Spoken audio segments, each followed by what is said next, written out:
Halo, this is Insomnia. Kami ada di belakangmu. Halo semua, di episode kali ini ada cerita dari seseorang bernama Dinda yang akan membagikan pengalaman horornya di tempat wisata Danau Situ Gede, Tasikmalaya. Pengalaman ini terjadi di tahun 2022, di mana waktu itu tempatnya belum direvitalisasi seperti sekarang. Cerita ini akan dibagikan dalam bentuk point of view pertama, di mana pendengar seolah-olah bisa merasakan sensasi horornya secara langsung. Simak ceritanya sampai selesai. Di bulan Oktober lalu, aku ingat betul kejadian aneh yang masih membekas sampai sekarang. Tepatnya di mana aku dan Siska menginap di rumah Fani yang ada di Tasikmalaya. Mereka berdua adalah sepupuku yang jarak umurnya terpaut 2 tahun lebih muda dariku. Aku dan Siska tinggalnya di Jakarta. Kami bertiga memang sudah janjian untuk berlibur di Tasik. Ya, mumpung kuliah lagi liburan semester. Hari ini adalah hari ketigaku di Tasik. Selama di sini, kami seringnya jalan malam, kulineran. Dan baru aja dari tadi pagi sampai sore, kami baru pulang dari Curug. Tasikmalaya beda banget sama Jakarta. Kota kecil yang damai dan jauh dari kata hiruk pikuk. Wisatanya juga masih asri. Tapi selama di Curug tadi, Fani kayak gak semangat gitu. Mungkin karena dia udah bosen kali ya pergi ke Curug terus. Di malam harinya sebelum tidur, Siska nanya ke Fani, besok mau jalan-jalan kemana? Tapi Fani cuma jawab terserah. Dia gak merekomendasikan tempat-tempat di Tasik. Fani emang kelihatan banget sukanya diam di rumah dibandingkan jalan-jalan keluar. Aku pun mencari-cari tempat wisata di Tasik lewat HP. Sampai kemudian aku menemukan Danau Situ Gede. Kesini aja yuk. Tapi respon Fani nggak semangat. Dia bilang kalau tempat itu membosankan karena cuma ada danau dan ya gitu-gitu aja. Bukan tempat wisata anak muda yang asik. Tapi siapa sangka kalau besoknya kita jadi pergi ke Situ Gede. Itu karena kita bertiga terpaksa pergi karena gabut di rumah. Sebenarnya sih yang terpaksa pergi cuman Fani aja. Aku dan Siska emang menanti-nantikan pergi karena biar keluar sekalian healing. Coba aja kalau Siska nggak ngebujuk Fani. Mungkin hari ini kita cuma rebahan aja sepanjang hari. Kalian yakin mau pergi ke sana? Sekarang udah siang, males tahu, panas, ucap Fani. Siska pun berinisiatif kalau kita perginya nanti sorean aja. Karena memang setahu Fani dan info dari internet, Situ Gede buka 24 jam. Kan lumayan, kita bisa sekalian makan malam di tepi danau. Setelah pamit, akhirnya kami pun berangkat ke Situ Gede pakai motor. Dan tibalah kami di tempat pukul 4 sore. Sinar matahari sore yang berwarna kekuning-kuningan membuat suasana jadi terasa hangat. Kami lalu memarkirkan motor di tempat parkir. dan kemudian turun dari motor. Aku melihat ke sekitar, benar-benar sepi. Kok tempat ini sekilas seperti tempat wisata yang nggak terkenal. Di sini cuman ada beberapa orang aja. Itu juga pasti penduduk atau yang kerja di sini. Di tengah-tengah ada danau yang sangat luas. Di pinggirannya ada banyak perahu dan juga tempat makan. Aku masih melihat-lihat ke sekeliling. Emang hari ini sepi banget pengunjungnya. Tuh lihat deh, tempat jualannya aja pada tutup tahu, ucap Fanny. Iya juga ya. Apa karena kita kesorean ya kesininya? Pulang aja yuk, rengek Fanny. Tapi Siska menolak dengan alasan udah jauh-jauh datang ke sini, masa pulang lagi? Alhasil, kami jalan mendekat ke danau. Gak ada pemandangan yang bisa dilihat selain danau dengan airnya yang tenang. Bosen banget gak sih? Celetuk Fanny. Dari tadi kita cuma duduk di pinggir danau aja.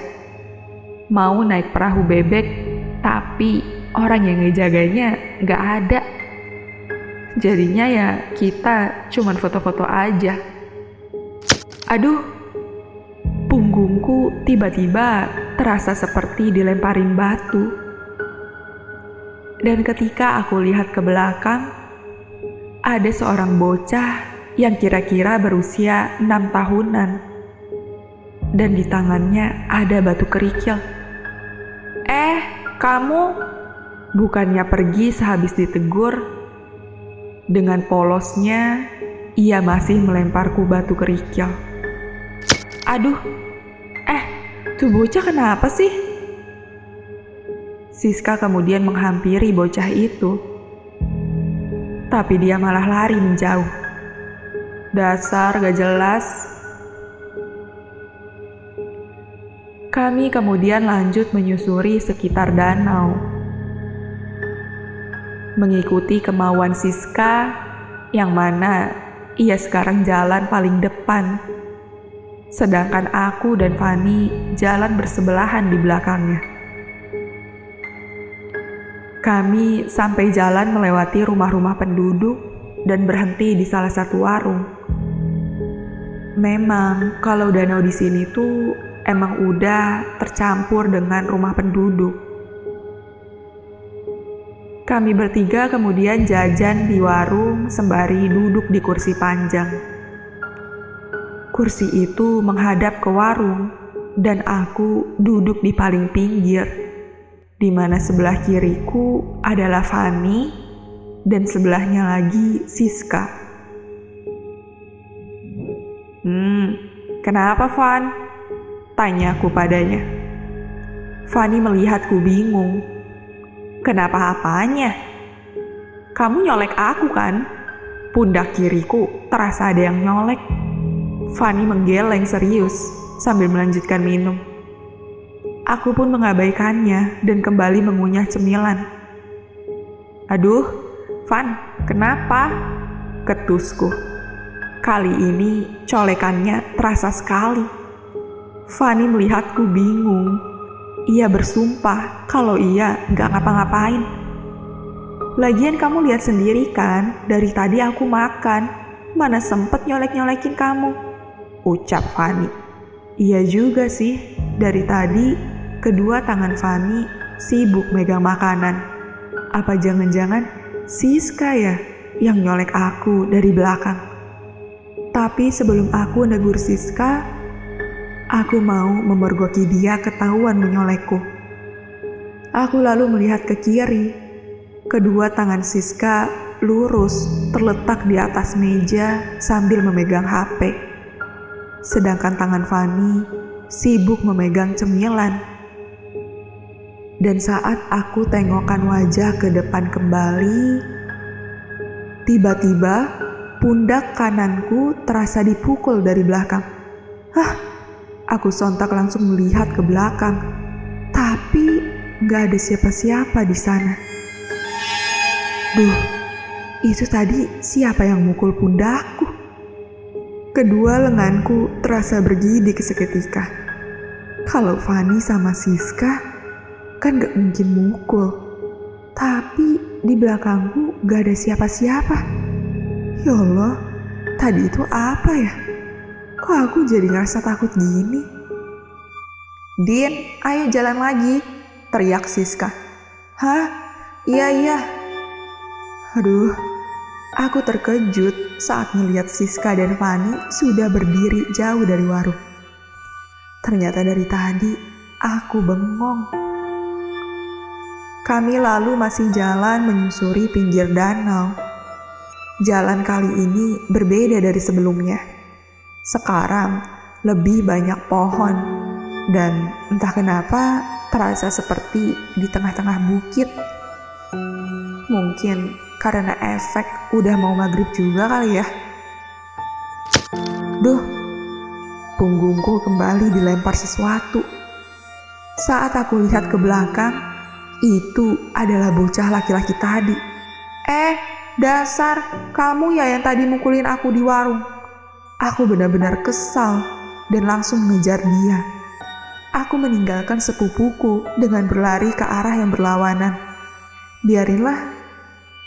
Biarinlah ninggalin Siska dan Fanny.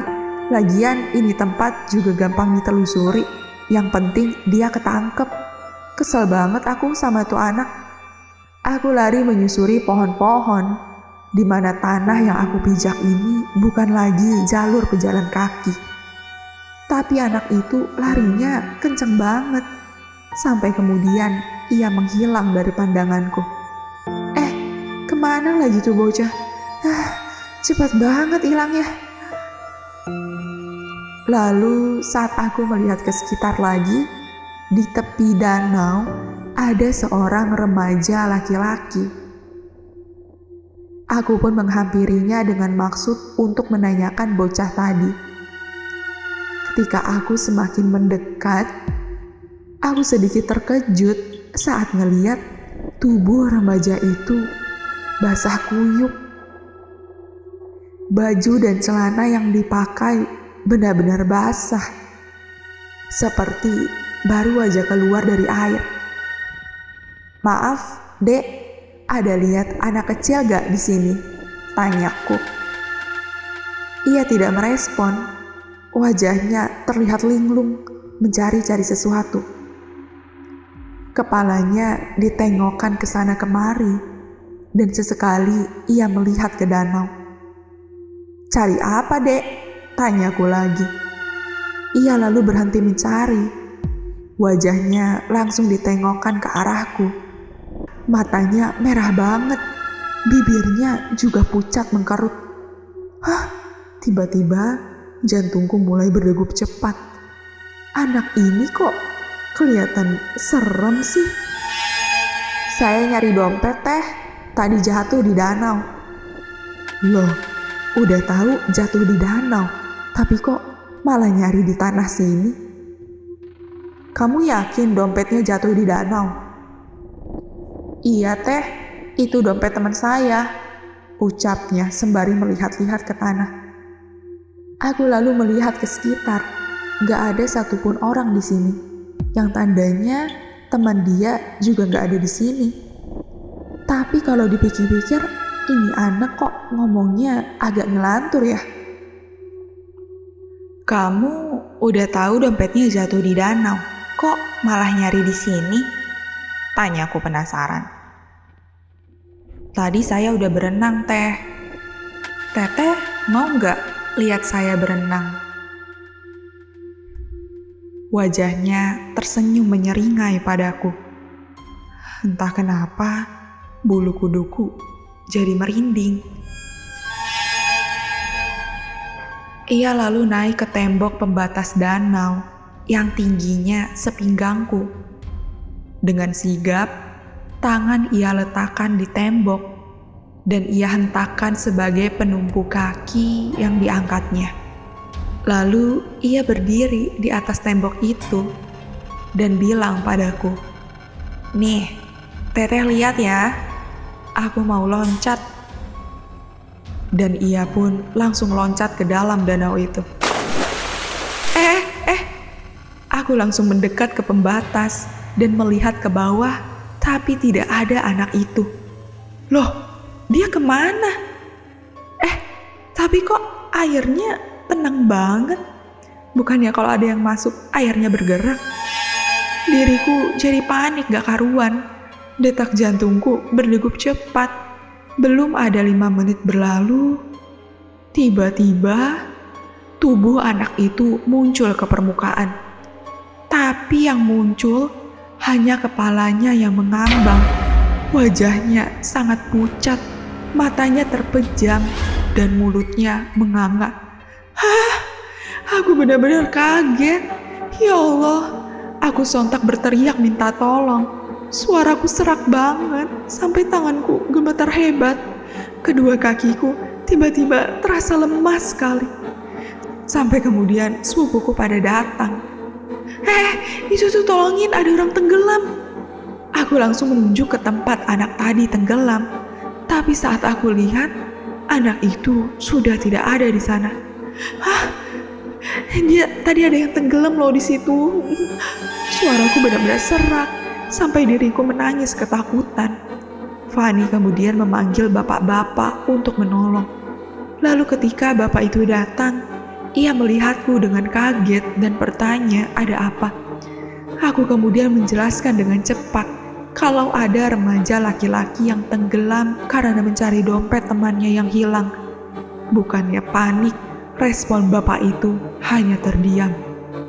"Pak, gimana sih? Coba bantuin, ada yang tenggelam itu, jangan diem aja," sentak Siska marah. Neng, sabar dulu sabar, tenangin diri dulu. Sebenarnya yang Neng lihat itu bukan manusia. Dia adalah korban yang pernah tenggelam di situ 1 tahun yang lalu. Dan udah banyak kejadian orang-orang yang ngelihat dia, ucap bapak itu. Kakiku lemas banget. Aku benar-benar kaget. Sampai tak terasa badanku tersungkur jatuh ke tanah. Padahal anak itu nyata sekali di mataku. Singkat cerita, kami bertiga langsung pulang saat itu juga. Tapi saat kami sudah ada di parkiran motor, ada bocah laki-laki yang berdiri terdiam dekat motor kami. Kamu bocah yang lempar-lempar batu tadi kan? Usil banget sih, ngapain kesini lagi? Tanya Siska. Wajah bocah itu terlihat ketakutan. Yang kemudian ia berani bilang pada kami, "Maaf ya Teh, aku tadi ngelempar batu bukan ke Teteh, tapi ke anak laki-laki yang matanya merah. Dia ngikutin Teteh terus dari tadi," ucapnya melihatku. "Apa? Jadi dari tadi aku selalu diikutin sama mayat tenggelam itu? Ya Allah, kejadian ini benar-benar kejadian terseram yang pernah menimpa hidupku." Gimana penonton untuk konten kali ini? Menurut kalian cerita ini nyata atau tidak? Jangan lupa tulis cerita horor kalian di kolom komentar.